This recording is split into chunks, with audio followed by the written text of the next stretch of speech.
it's not the resources that you have in this environment, but it's your resourcefulness that's your ability to succeed in this environment. In order to become number one in your market, you need to be focused on team and culture. While it may sound cliche, our guest today explains how you really need to evaluate what your culture is and make sure that your team is aligned to that. Hi, I'm Joshua Carlsen. In today's Ask an Expert segment, I'm going to be sitting down with Bill Lyons. He's the founder and CEO of Griffin Funding, which was voted fastest growing company in San Diego. So he's got the experience to back this up. Today, he's going to be sharing ideas around hiring practices. He's going to talk about the market, and he's also going to give actionable ideas that businesses can implement today. Now let's get started. All right, so today I'd like to welcome Bill to our Ask an Expert segment. Bill, thank you for coming on. Glad to be here. Okay, so did a little bit of research before we jumped on here, and discovered that you were voted you were voted the fastest growing company in San Diego. I'd love to hear about that, and more importantly, I'd love to hear how you guys actually accomplished that.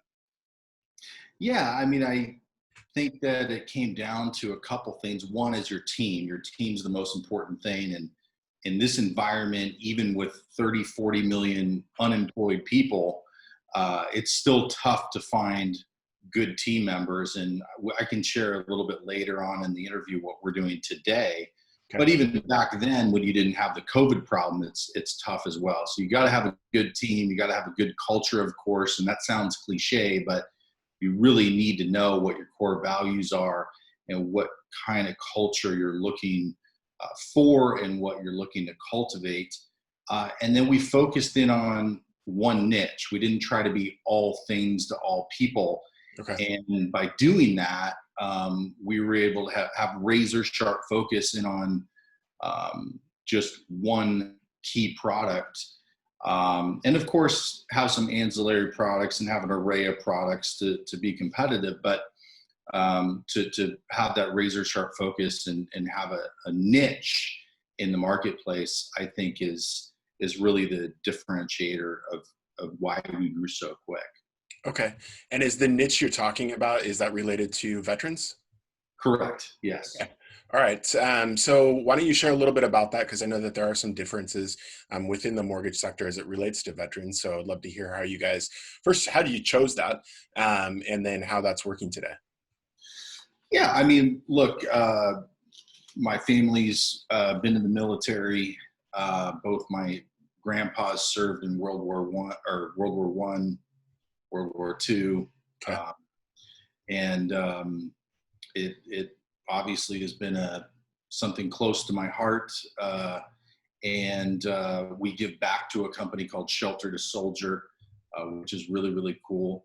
And it's just a good niche to be involved with because not a lot of people are expertise with those products. And so if we can become experts and provide a consultative service that's more of a fiduciary that's out for someone's best interest, then we know we can do well. And then obviously with volume, we can compete better than anybody else on price. Sure.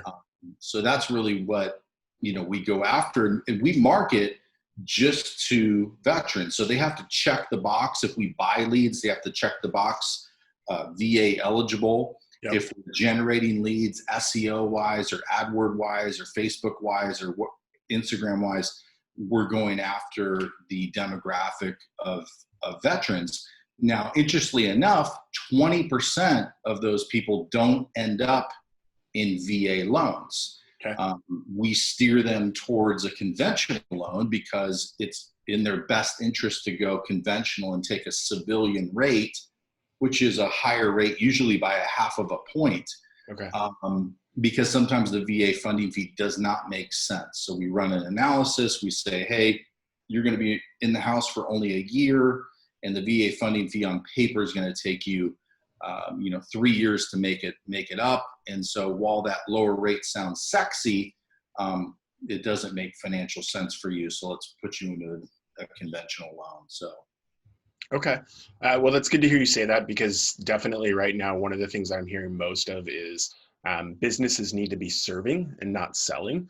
And so I think that that's a great example of you really looking out for, your customer's best interests, ultimately, even though it seems like on paper it's going to line up this way, but if there's a better channel. I am interested to hear about the hiring practice. And we can go backwards if you want, or if you want to just stay with where you guys are at now. How are you looking at the marketplace to find talent that is aligned to those values and to that culture that you guys have as an organization?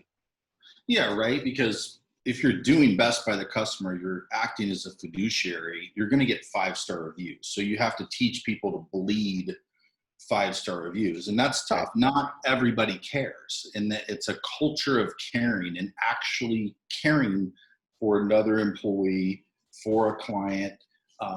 And if you care this much, guess what? You care more than 99% of the people out there that are stuck on their phones all day looking at Instagram and Facebook. Right. So back in the early days, when we first started the company in 2013, I would hand pick every single hire because my prior company in 2007, before the major Great Recession crash, Right. That was a mortgage company as well, but I had over 300 employees doing 20 million in revenue in 38 states, and I didn't even know anyone's name. Okay. We really didn't. Right. So now moving forward, obviously I can't hand pick every single hire. And so what we do is we have our main vice president or recruiter, he's both, get on the horn with them first. We usually do, we pay headhunters and recruiters. Mhm. We also do ZipRecruiter, of course. And then we bring them in. Some people are using Spark Hire, which I hear is great, a great tool, but we're not using that. What was that one called? Spark Hire. Okay.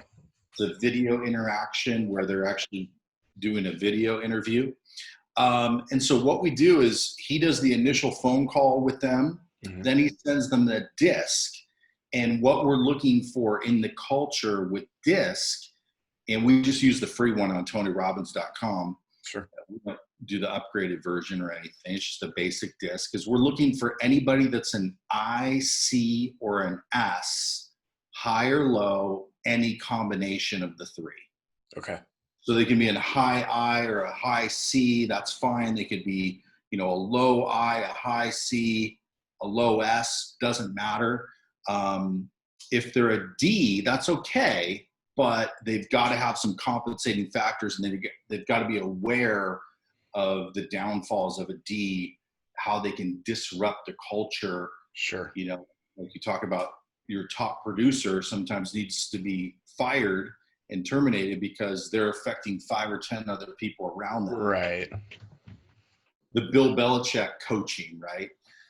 Yeah, no egos, right? I mean, it's great that you're a performer, but if you're disrupting the culture, then the overall impact of the organization is detrimental. So that's step one. So step two is they get on a Zoom call with me. Okay. And I really look for, of course, I'm asking cultural questions. I'm looking at their background, looking at their resume. I'm looking at their disc. And then I start drilling into, okay, how's that eye? Did you think your disc was correct? What's that eye done for you in the past, or that low D, good and bad? And so I kind of look at that stuff. And then the most important thing I say, of course, is, you've got to care about clients. You've obviously got to be a performer. You've got to be coachable, teachable, and accountable. Those are very important. But in this environment, and we found this out the hard way, is that, it's not the resources that you have in this environment, but it's your resourcefulness that's your ability to succeed in this environment. Because you might be a brand new hire and you're never going to come in the office. We just had someone come aboard in Maryland. We had someone come aboard in the Bay Area, and one of them's never met me face to face. A lot of the new hires, I think we hired 9 people in the last few weeks, have never met any of us face to face. we can't say, hey, go to New York and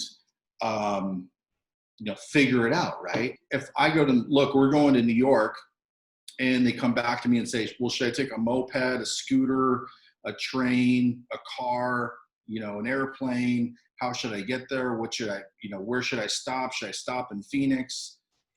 Suddenly you're doing the job.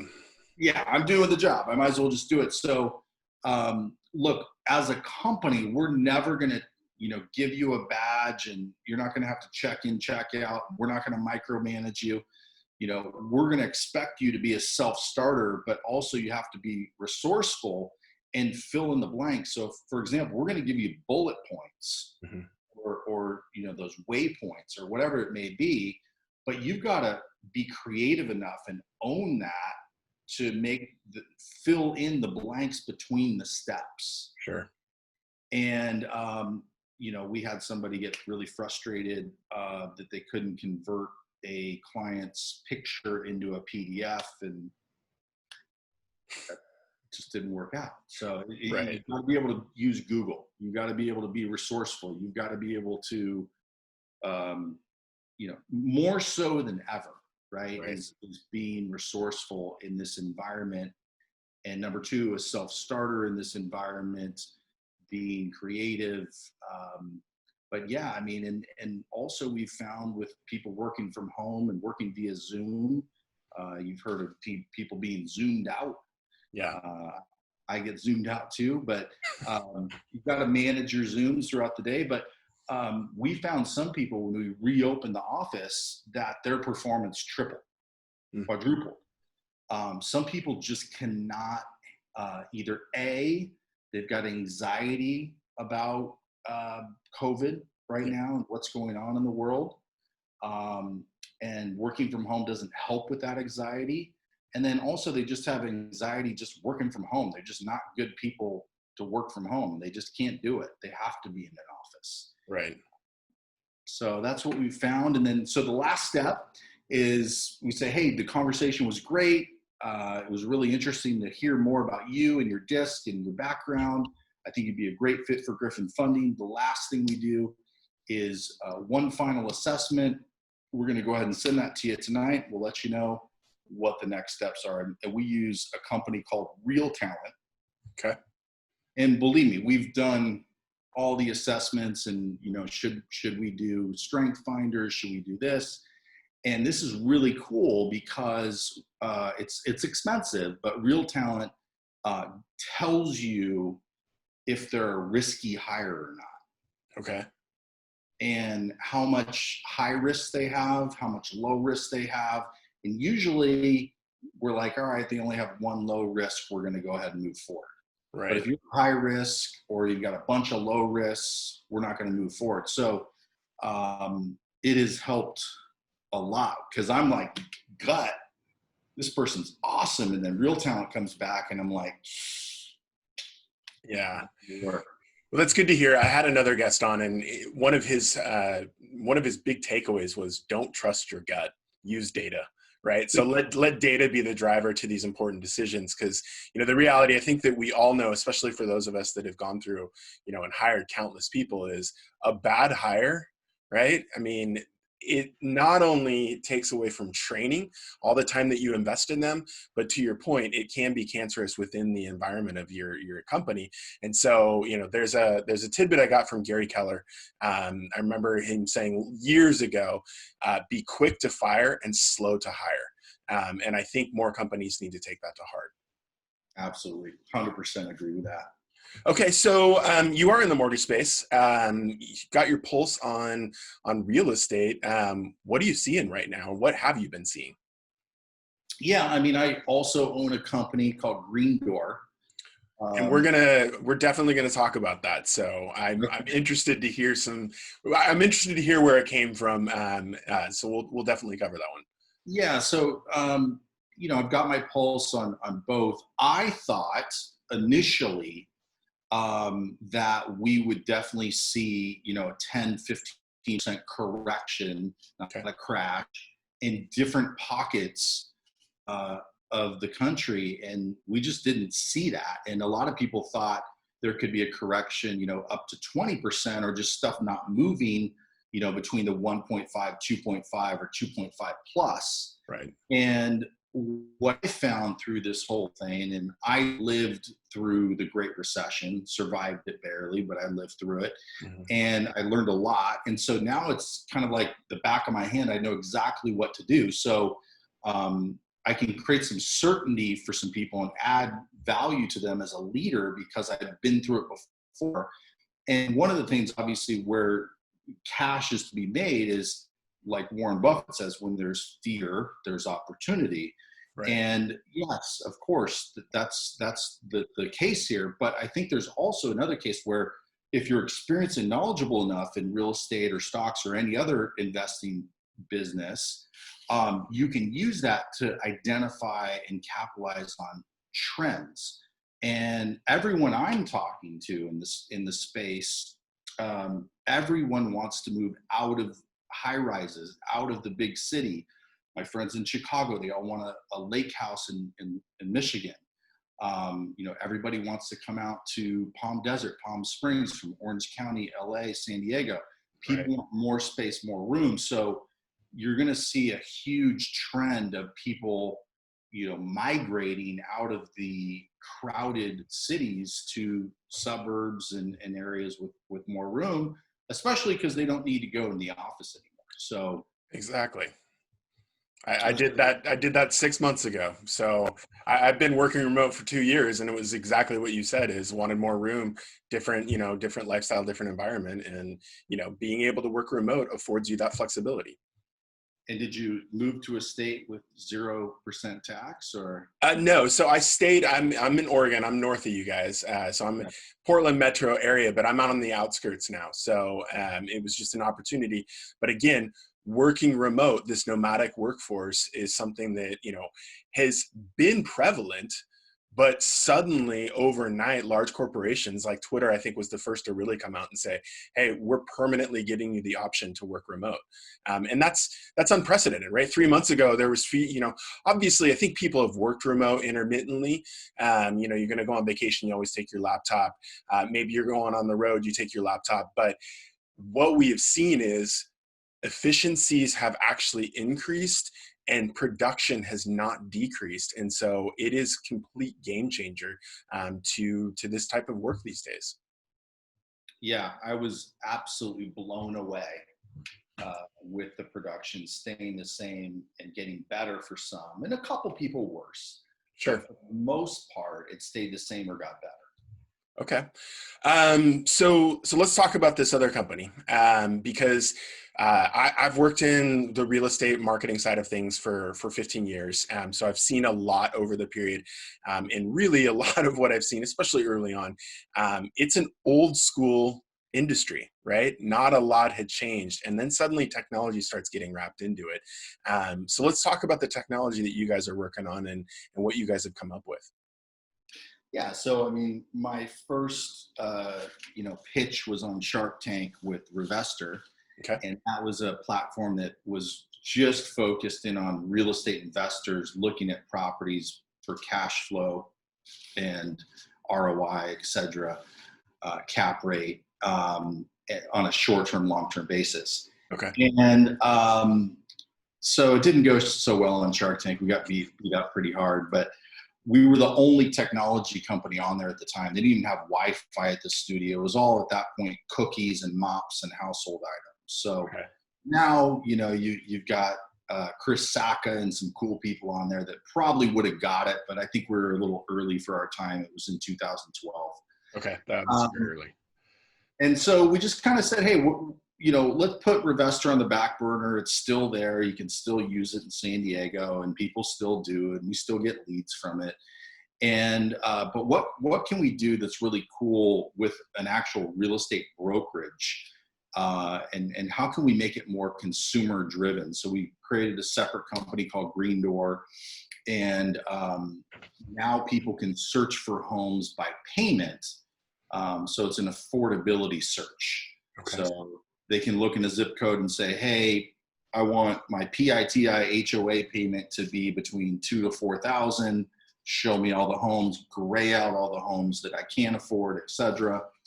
And so that was pretty cool. It's been driving some traffic. It's been growing. And we also offer something with Griffin Funding, which is obviously a sister company. Is if they get pre-approved, they don't have to go through Griffin Funding. They just have to get pre-approved. Okay.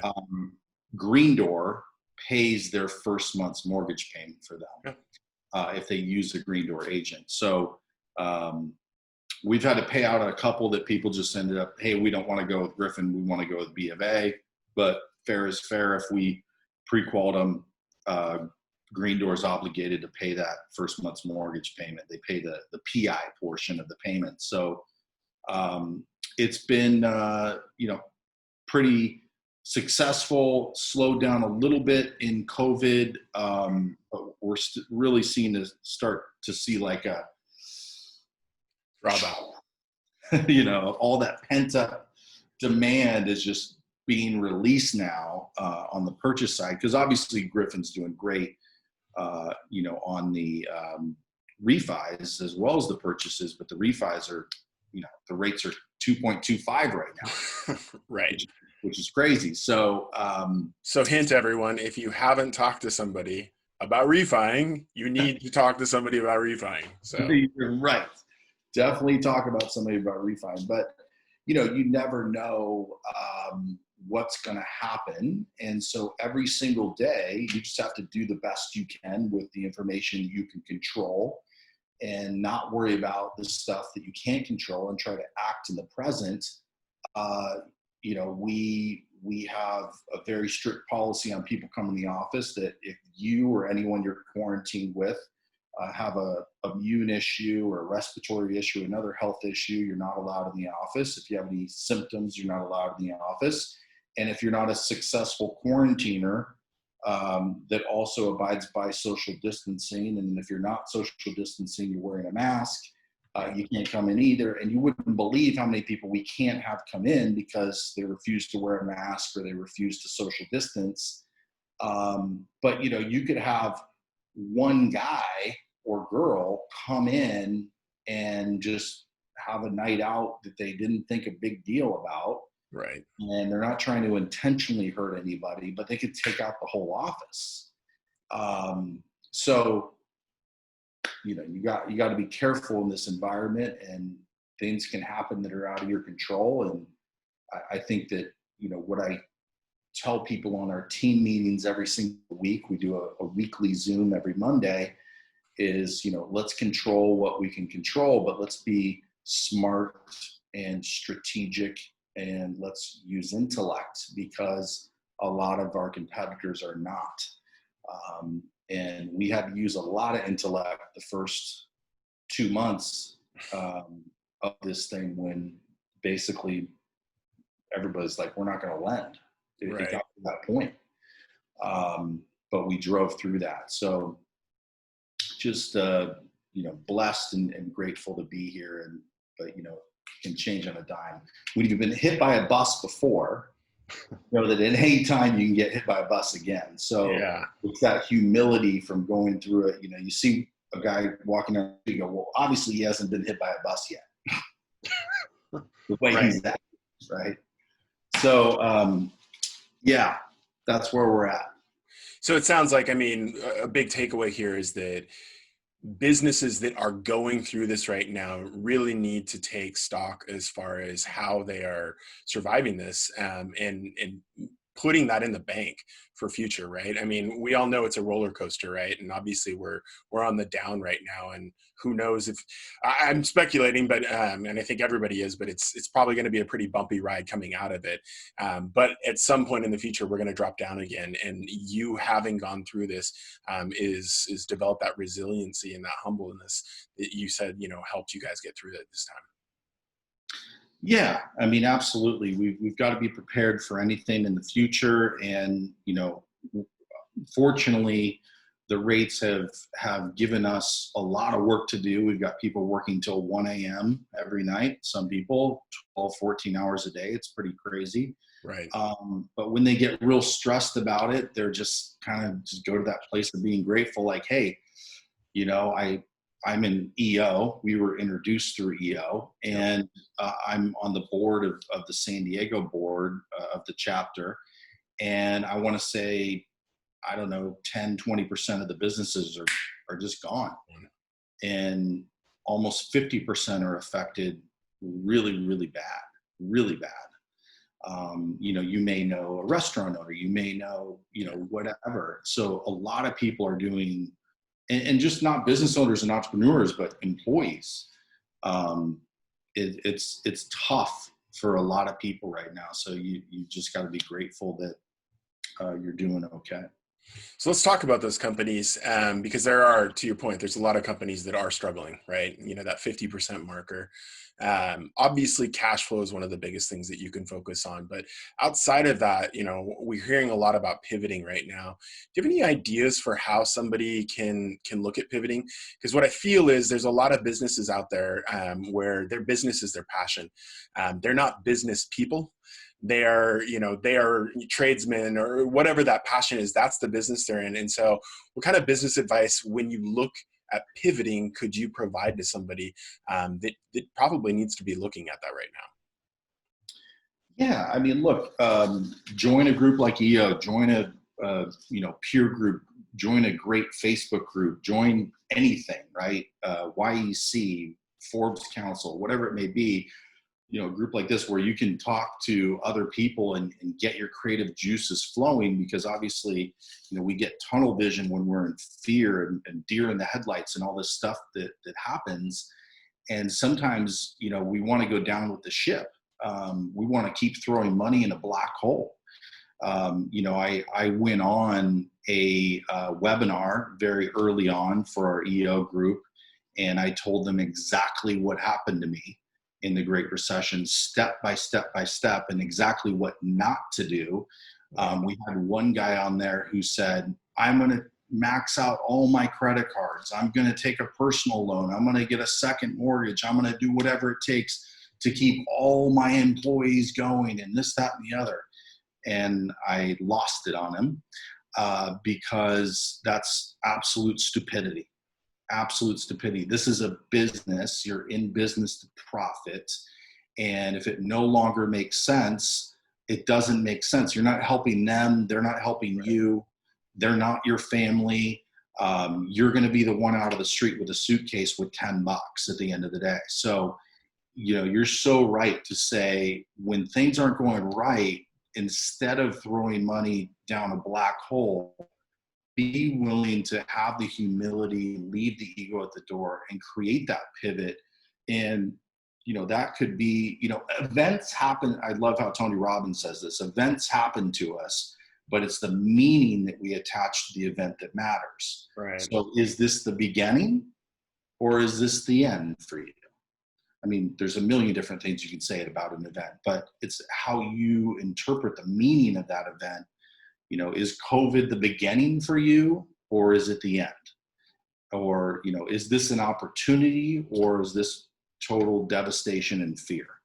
Right. So I think that that's what people need to look at is how can I, pivot without, look, if you got to make a hard choice, make the hard choice. Don't keep 30 employees or 50 employees if it's no longer working. Don't take on personal debt that you're going to have to be bankrupt over. It doesn't make any sense whatsoever. So I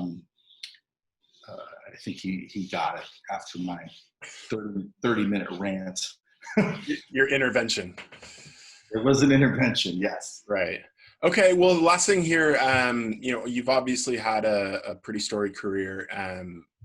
If you could go back in time, go back to the younger you when you're kind of just starting out and you're dipping your toes in the entrepreneurial pool, what might you recommend to your younger self is, hey, keep an eye on this as you're going through your career? Another Tony Robbins reference is his business mastery course. Is one thing that stuck out to me was, whatever cash the business has, it will eat up. It will always utilize whatever cash it has. It will always eat up cash. Okay. And so to create a plan